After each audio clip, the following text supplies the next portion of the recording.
Welcome back. Deep learning. Welcome back, aliens. Deep learning. എന്താണ് deep learning? What is deep learning?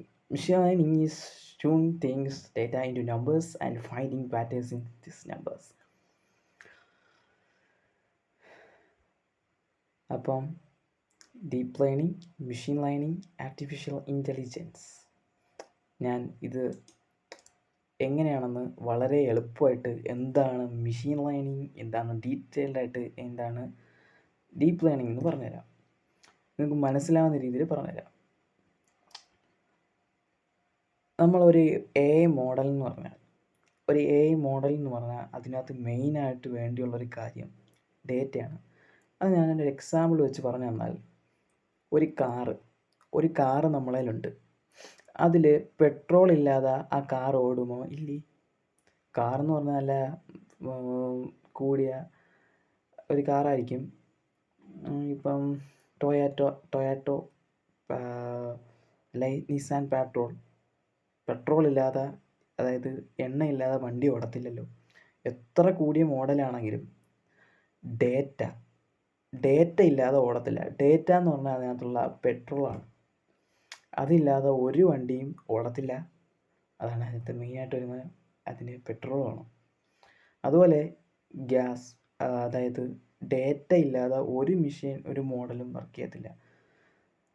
ഒരു വണ്ടിയാകുമ്പോൾ അതിനകത്ത് engine ഉണ്ടാവും, അതിനകത്ത് കുറേ കണക്ഷൻസ് ഉണ്ടാവും. ഈ എൻജിനും കുറേ പാർട്സുമായിട്ട് കുറേ കണക്ഷൻസ് ഉണ്ടാവും, ഓയിലുണ്ടാവും, ഇതെല്ലാം വേണം. പക്ഷേ ഇതെല്ലാം ഉണ്ട്, പക്ഷേ ഡേറ്റ ഇല്ല, പെട്രോളില്ല, വണ്ടി ഓടത്തില്ലല്ലോ. അതുപോലെയാണ് മെഷീൻ ലേണിംഗ്. എല്ലാം ഉണ്ട്, കോഡുണ്ട്, മോഡലുണ്ട്, കാര്യങ്ങളെല്ലാം ഉണ്ട്, പക്ഷേ ഡേറ്റ ഇല്ലെങ്കിൽ അത് വർക്കാകത്തില്ല. അതാണ് മെയിൻ ഒരു എ ഐ മോഡലിന് വേണ്ടിയുള്ള. എല്ലാ എ ഐ കാര്യങ്ങൾക്കും ഡേറ്റ വേണം. ഡേറ്റയാണ് മെയിൻ. ഇനി അതിനകത്ത് ഒരു എ ഐ മോഡലിലോട്ട് നമ്മൾ വരാൻ നേരത്ത് അതിനകത്ത് കുറേ കോഡ് എഴുതും, പൈറ്റോസ് കുറേ കോഡ് എഴുതും, കുറേ ഡിസൈൻ എഴുതും, അങ്ങനെ കുറേ കാര്യങ്ങൾ നമ്മൾ എഴുതും. ഇതിനകത്ത് എഴുതുന്ന ഒരു മോഡലിനെ ട്രെയിൻ ചെയ്യിപ്പിക്കും. അങ്ങനെ ഈ കാര്യങ്ങളൊക്കെയാണ് അതിനകത്തുള്ള കോഡും കാര്യങ്ങളും. അതിനകത്ത് വരുന്ന GPU, CPU, RAM, ഇപ്പം NVIDIAയുടെ GPU, ഇതുപോലെയുള്ള കാര്യങ്ങളൊക്കെയാണ് എ ഐ മോഡൽ. ഇപ്പോൾ ChatGPT കാര്യങ്ങളൊക്കെ ഇത് യൂസ് ചെയ്യുന്നതുകൊണ്ടാണ് ഇതിൻ്റെയൊക്കെ പൈസ എല്ലാം കൂട്ടിയത് അവന്മാർ. അപ്പം ഈ കാര്യങ്ങളൊക്കെയാണ് അതിൻ്റെ എൻജിൻ എന്ന് പറഞ്ഞാൽ എന്താണ്? നമ്മളെ GPU, ചിപ്പ്. ഈ ചിപ്പ് ഉണ്ടെങ്കിലല്ലേ ഇത്രയും പ്രോസസ്സർ കാര്യങ്ങളുണ്ടെങ്കിലല്ലേ ഇത് വർക്കാവൂ. അപ്പം അതാണ് അതിൻ്റെ എൻജിൻ. അതില്ലെങ്കിലും അത് വർക്കാകത്തില്ല. ഡേറ്റ ഇല്ലെങ്കിലും വർക്കാകത്തില്ല. Data main. ഇതെല്ലാം ഉണ്ടായിട്ട് ഡേറ്റ ഇല്ലെങ്കിൽ വെറുതെ ആയിപ്പോവും. അപ്പം അതിൻ്റെ എൻജിനാണ് ഈ കാര്യങ്ങൾ. പിന്നെ ഈ എൻജിനും ഡേറ്റയും എല്ലാം ഉണ്ട്. ഇത് പഠിക്കണ്ടേ? ഒരു മോഡൽ ഉണ്ടാക്കിയിട്ട് അതിനെ പഠിപ്പിക്കണ്ടേ? അപ്പം അതിനെ പഠിപ്പിക്കാൻ, മെഷീൻ ലേണിങ്ങിൽ പഠിപ്പിക്കാനായിട്ട് നമുക്ക് ആ മോഡലിനെ പഠിപ്പിക്കുന്നതിന് നമുക്കൊരു കാറിൻ്റെ ഇത് വെച്ച് തന്നെ പറയാം. നമ്മൾ ഈ മെഷീൻ ലേണിംഗ് എ ഐ എന്ന് പറഞ്ഞാൽ ഒരു കാർ, ഒരു വെഹിക്കിൾ, ഒരു വണ്ടി എങ്ങനെ അത് പ്രവർത്തിക്കുന്നു, അത് നമ്മളെ എങ്ങനെ ഓട്ടിക്കുന്നു, ഇതാണ് മെഷീൻ ലേണിംഗ്. അത് മെഷീൻ ലേണിങ്ങിലോട്ട് ആക്കിയെന്നേ ഉള്ളൂ. അതായത് ഇപ്പം എനിക്കൊരു വണ്ടി പഠിക്കണം. അതാണ് ഞാൻ ഇനി പറയാൻ പോണ ട്യൂട്ടോറിയൽ മൊത്തം ഒരു വണ്ടി പഠിക്കുന്ന രീതിയിലാണ് നമ്മൾ ഒരു മെഷീൻ ലേണിംഗ് മോഡലിനെ ട്രെയിൻ ചെയ്യിപ്പിച്ച് എടുക്കുന്നത്. നമ്മൾ വണ്ടി പഠിക്കണമെങ്കിൽ എന്ത് ചെയ്യും? ഫസ്റ്റ് ഡ്രൈവിംഗ് സ്കൂളിൽ പോകും. അതുപോലെ നമ്മളൊരു മോഡലിനെ ട്രെയിൻ ചെയ്യിപ്പിക്കണമെങ്കിൽ കുറച്ച് ഡേറ്റ കൊണ്ടുവരും. ആ ഡേറ്റയെ എങ്ങനെ ട്രെയിൻ ചെയ്യിപ്പിക്കണം, അതുപോലെ നമ്മളെങ്ങനെ ഒരു കാറ് പഠിക്കാൻ പോകും. നമ്മളൊരു കാറ് പഠിക്കാൻ പോകാൻ നേരത്ത് ഫസ്റ്റ് അതിനകത്ത് നമുക്കൊന്നും അറിയത്തില്ല, കുറച്ച് ടൈമൊക്കെ പഠിക്കണം. അതിന് നമുക്ക് കുറച്ച് ഈ മെഷീൻ ലേണിങ്ങിൽ വരാൻ നേരത്ത് കുറച്ച് ഡേറ്റയാണ്. അപ്പം നമ്മളെ മോഡലിനെ പഠിപ്പിക്കണം. അതുപോലെ നമുക്കും കാറ് പഠിക്കണം. കാറ് പഠിക്കാൻ നമ്മൾ ഡ്രൈവിംഗ് സ്കൂളിൽ പോകും. ഫസ്റ്റ് കാർ ഓട്ടിച്ച് നോക്കും. ഇങ്ങനെ ഫസ്റ്റ് കാറൊന്ന് ഓട്ടിച്ച് നോക്കും. അതാണ് നമ്മൾ ട്രെയിനിങ്. എന്താണ് ട്രെയിനിങ് എന്ന് പറഞ്ഞാൽ? എന്താണ്? നമ്മൾ കാറ് പഠിക്കുന്നു. ട്രെയിനിങ് മെഷീൻ ലേണിംഗ് മോഡലിനെ കുറച്ച് ഡേറ്റ കൊടുത്തതിന് പഠിപ്പിക്കുന്നു. അതുപോലെ നമ്മളും പോയി പഠിക്കുന്നു.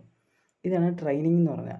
നമുക്ക് ട്രെയിനിങ് സമയത്ത് കുറേ പ്രശ്നങ്ങളില്ല. ഞാൻ ഇപ്പോൾ കാർ ഓടിക്കാൻ നേരത്ത് ഒരു സിഗ്നൽ കിടക്കുന്നു, ഞാൻ ജസ്റ്റ് വിട്ടടിച്ചങ്ങ് പോയി, എനിക്കൊന്നും അറിഞ്ഞുകൂടാ, ഞാൻ ആക്സിലേറ്റർ അങ്ങ് ചവിട്ടി കൊടുത്തങ്ങ് പോയി. അപ്പം അവിടെ സംഭവിച്ചത് ഇറർ, ലോസ്. മെഷീൻ ലേണിങ്ങിലും ലോസ് ഉണ്ട്. ലോസ് ഫങ്ഷൻ ഇഷ്ടംപോലെ ലോസ് ഉണ്ട്. ക്രോസ് എൻട്രോപ്പി ലോസ് ഉണ്ട്, ബൈനറി ക്രോസ് എൻട്രോപ്പി ലോസ് ഉണ്ട്. അതൊക്കെ നമുക്ക് ഡീറ്റെയിൽ ആയിട്ട് വരുന്ന ക്ലാസ്സുകളിൽ പറയാം. ഈ ലോസ്, ഇതിനാണ് ലോസ് എന്ന് പറയുന്നത്. നമ്മൾ പഠിക്കാൻ നേരത്ത് നമുക്ക് വരുന്ന പ്രശ്നങ്ങൾ, നമ്മൾ ഒരു മോഡൽ ഡേറ്റയെക്കുറിച്ച് കുറച്ച് പഠിക്കാൻ നേരത്ത്, മോഡൽ പ്രെഡിക്റ്റ് ചെയ്യാൻ നേരത്ത് വരുന്ന ഇപ്പോൾ കുറേ ഡേറ്റയുണ്ട്. ഫോർ എക്സാമ്പിൾ നമുക്ക് മെഷീൻ ലേണിങ്ങിൽ മൂന്ന് ലേണിംഗ് ഉണ്ട്. Supervise learning, unsupervise learning, reinforcement learning. അതൊക്കെ ഞാൻ ഡീറ്റെയിൽ ആയിട്ട് പറഞ്ഞുതരാം. പിന്നെ സെമി സൂപ്പർവൈസ് ലേണിംഗ്. ഇത്രയും കാര്യങ്ങളാണ് വരുന്നത്. ഇപ്പം സൂപ്പർവൈസ് ലേണിങ്ങിൽ എടുത്താൽ നമുക്ക് കുറച്ച് ലേബിൾഡ് ഡേറ്റ ആയിരിക്കും. ഡേറ്റ ലേബിൾ ചെയ്തിട്ടുണ്ടാകും. ആ ലേബിൾഡ് ഡേറ്റയിൽ നിന്ന് എനിക്കിപ്പം മാലിഗ്നൻറ്റ് ഡിസീസ് എന്ന് പറഞ്ഞാൽ, നമ്മൾ മാലിഗ്നൻറ്റ് ഡിസീസ് ക്യാൻസർ പ്രെഡിക്റ്റ് ചെയ്യും. ക്യാൻസറിൻ്റെ ഇപ്പം ഏജ് വെച്ച് ക്യാൻസർ പ്രെഡിക്റ്റ് ചെയ്യുന്നത് വെച്ചു. അപ്പം കുറച്ച് ലേബിൾഡ് ഡേറ്റ ഉണ്ട്. ഏജ് വെച്ചിട്ട്, നോട്ട് ഏജ് അല്ല, ഈ സെല്ലിൻ്റെ, ക്യാൻസർ സെല്ലിൻ്റെ സൈസ് വെച്ചിട്ട് ക്യാൻസർ ഉണ്ടോ ഇല്ലയെന്ന് പ്രെഡിക്റ്റ് ചെയ്യും. ക്യാൻസർ സെല്ലിൻ്റെ സൈസ് വെച്ചിട്ട്. അപ്പം സൈസ് ഒരളവുണ്ടെങ്കിൽ നമുക്ക് പ്രെഡിക്റ്റ് ചെയ്യണം. അപ്പം നമ്മളെ മോഡലിനകത്ത് പ്രെഡിക്റ്റ് ചെയ്യുന്നതിൽ വരുന്ന മിസ്റ്റേക്ക്, ഈ കാര്യങ്ങളാണ് നമുക്ക് വരുന്ന ഒരു വണ്ടി ഓടിക്കാൻ വരുന്ന മിസ്റ്റേക്ക്. അതുപോലെയാണ് ഈ മിസ്റ്റേക്ക് മാറ്റാൻ നമ്മൾ യൂസ് ചെയ്യുന്നതാണ്. പിന്നെ ഉള്ളതാണ് ബാക്ക് പ്രൊപ്പഗേഷൻ. ഇതൊക്കെ നമുക്ക് ഡീറ്റെയിൽ ആയിട്ട് നമ്മൾ കോഡ് ചെയ്യാൻ നേരത്തെ ഞാൻ പറഞ്ഞുതരാം. ബാക്ക് പ്രൊപ്പഗേഷൻ എന്ന് പറഞ്ഞാൽ എന്താണ്? നമ്മൾ പിറകിലോട്ട് നോക്കും. നമ്മളിപ്പം ഇന്ന് വണ്ടി ഓടിച്ച് ഞാൻ ഓടിക്കാൻ നേരത്ത് എനിക്കൊരു പിഴവ് പറ്റി. അതായത് ഞാൻ സിഗ്നൽസ് നോക്കിയില്ല, സിഗ്നൽസിൽ കൂടെ കയറിയങ്ങ് പോയി. സിഗ്നൽ ഉണ്ടായിരുന്നു, അത് ഞാൻ നോക്കാതെ അങ്ങ് വണ്ടി നേരെ ഓടിച്ചുകൊണ്ടങ്ങ് പോയി. ഒരു എറർ പറ്റി. നെക്സ്റ്റ് ഡേ നമ്മൾ പഠിക്കാൻ നേരത്ത് ഈ സിഗ്നൽ വരാൻ നേരത്ത് എൻ്റെ ബാക്ക് പ്രൊപ്പഗേഷൻ ചെയ്യും. ഞാൻ മുമ്പ് എനിക്ക് വന്ന പിഴവ് എന്താണെന്ന് നോക്കിയിട്ട് അത് ഇവിടെ തിരുത്തും, ലോസ് കുറയ്ക്കും. ഇങ്ങനെ ഈ മെഷീൻ ലേണിങ്ങിൽ കുറേ ഇപ്പോച്ചസ് ഉണ്ട്. നമ്മളൊരു മോഡലിനെ ചേഞ്ച് ചെയ്യിപ്പിക്കാൻ നേരത്ത് ഇപ്പോച്ചസ് ഉണ്ട്. അതായത് എത്ര വട്ടം, ഒരു 100 ഇപ്പോച്ചസ് ആണെങ്കിൽ 100 വട്ടം മോഡലിനെ ട്രെയിൻ ചെയ്യും. ഇപ്പം എനിക്കിപ്പം ഡ്രൈവിംഗ് ക്ലാസ് 100 ദിവസമേ ഉള്ളൂ. ഈ 100 ദിവസവും നമ്മൾ പഠിക്കുകയാണ്. അപ്പം ഞാൻ അടുത്ത ദിവസം പഠിക്കാൻ നേരത്ത് എനിക്ക് ഇന്നലെ വന്ന പിഴവ് എന്താണ്, അത് ഇന്ന് ഞാൻ സോൾവ് ചെയ്യും. ഇന്ന് എന്തെങ്കിലും എറർ വന്നാൽ നാളെ ഞാൻ സോൾവ് ചെയ്യും. അങ്ങനെ സോൾവ് ചെയ്യുന്ന പോലെ മോഡലിനെയും ട്രെയിൻ ചെയ്തിരിക്കാൻ നേരത്ത് ലോസ് വരും. ഈ ലോസിനെ സോൾവ് ചെയ്യുന്നതാണ് ബാക്ക് പ്രൊപ്പഗേഷൻ എന്ന് പറഞ്ഞാൽ, മുമ്പ് നടന്ന പിഴവ് എന്താണ് അതിപ്പോൾ സോൾവ് ചെയ്തത്. അങ്ങനെ ബാക്ക് പ്രൊപ്പഗേഷൻ ചെയ്യും. അതിന് കുറച്ച് സ്റ്റെപ്സ് ഉണ്ട്, അതൊക്കെ ഞാൻ പറഞ്ഞുതരാം. ഇതാണ് മെഷീൻ ലേണിംഗ് എന്ന് പറഞ്ഞാൽ. ഇങ്ങനെയാണ് അതിനൊരു മോഡലിനെ ട്രെയിൻ ചെയ്യിപ്പിച്ചെടുക്കുക. ഇതുപോലെ കാറ് നമ്മൾ ഓട്ടിച്ച് ട്രെയിൻ ചെയ്യുക. ഈ കാർ ട്രെയിൻ ചെയ്ത് കഴിഞ്ഞാൽ നമുക്കൊരു ടെസ്റ്റ് വരത്തില്ലേ, ഈ MVD നമുക്കൊരു ടെസ്റ്റ് നടത്തൂലേ, ലൈസൻസ് കിട്ടണ്ടേ, ഈ മോഡലിനെ നമുക്ക് ലൈസൻസ് കൊടുക്കണ്ടേ. അപ്പം ടെസ്റ്റ് ഉണ്ട്. ടെസ്റ്റ് എന്ന് പറഞ്ഞാൽ എന്താ, നമ്മൾ പോയി ടെസ്റ്റ് ചെയ്യിപ്പിക്കും. അപ്പം നമുക്ക് വേറെ ഒരു ഡേറ്റ ഇല്ല നമ്മളെ കൂടെ. നമുക്ക് മുമ്പ് പഠിപ്പിക്കാൻ നേരത്തെ ഡ്രൈവിംഗ് പഠിപ്പിക്കുന്ന ഒരാൾ നമ്മളെ കൂടെ ഉണ്ടായിരുന്നു, നമുക്ക് പറഞ്ഞു തരാൻ. ഇപ്പോൾ ഒന്നുമില്ല. അതുപോലെ നമ്മളൊരു മോഡലിനെ ടെസ്റ്റ് ചെയ്യിപ്പിക്കാൻ നേരത്ത് ലേബലോ ഒന്നുമില്ല. ഒരു മോഡലിന് കുറച്ച് ഡേറ്റയും കൊടുക്കുകയാണ്. ടെസ്റ്റിങ്ങിന് വേണ്ടി കുറേ ഡേറ്റയും കൊടുക്കുക. ആ ഡേറ്റയിൽ നിന്ന് മോഡലിങ് പ്രെഡിക്റ്റ് ചെയ്തോണം.